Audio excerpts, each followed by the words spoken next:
మహాలక్ష్మి, చక్రి ఇంట్లో ఉన్న వాళ్ళందరూ రిసార్ట్‌లో గేమ్స్ ఆడుకుంటూ చాలా సంతోషంగా అయితే ఎంజాయ్ చేస్తూ ఉంటారు.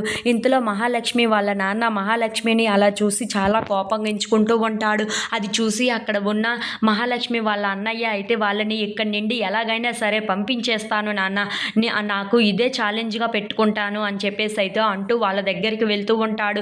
ఇంతలో అక్కడ ఉన్న వాళ్ళని చూసి మనం ఇలా ఆడడం కాదు, ఒక ఛాలెంజ్ పెట్టుకుందామా అని చెప్పేసి అయితే చక్రిని అడుగుతూ ఉంటాడు. ఆ మాటలు విని అక్కడ ఉన్న మహాలక్ష్మి అయితే వాళ్ళ అన్నయ్య వైపు అలా చూస్తూ ఉండిపోతుంది.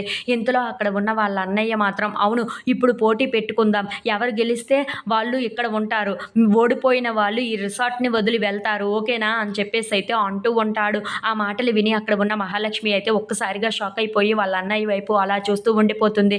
ఇంతలో అక్కడ ఉన్న చక్రి అయితే సరే ఈ పోటీ పెట్టుకుందాం, ఎవరు ఓడిపోతే వాళ్ళు వెళ్ళిపోవాలి, మీరైనా సరే వెళ్ళిపోవాలి అని చెప్పేసి అయితే అంటూ ఉంటాడు.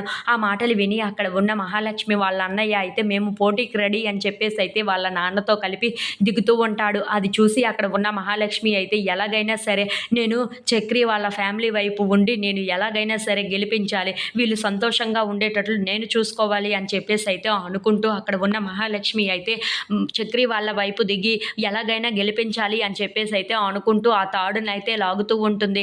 ఇంతలో అక్కడ ఉన్న మహాలక్ష్మి వాళ్ళ తండ్రి వాళ్ళ ఫ్యామిలీని కూడా తను ఎలాగైనా సరే గట్టిగా ఓడించాలి అని చెప్పేసి అయితే అనుకుంటూ ఉంటుంది.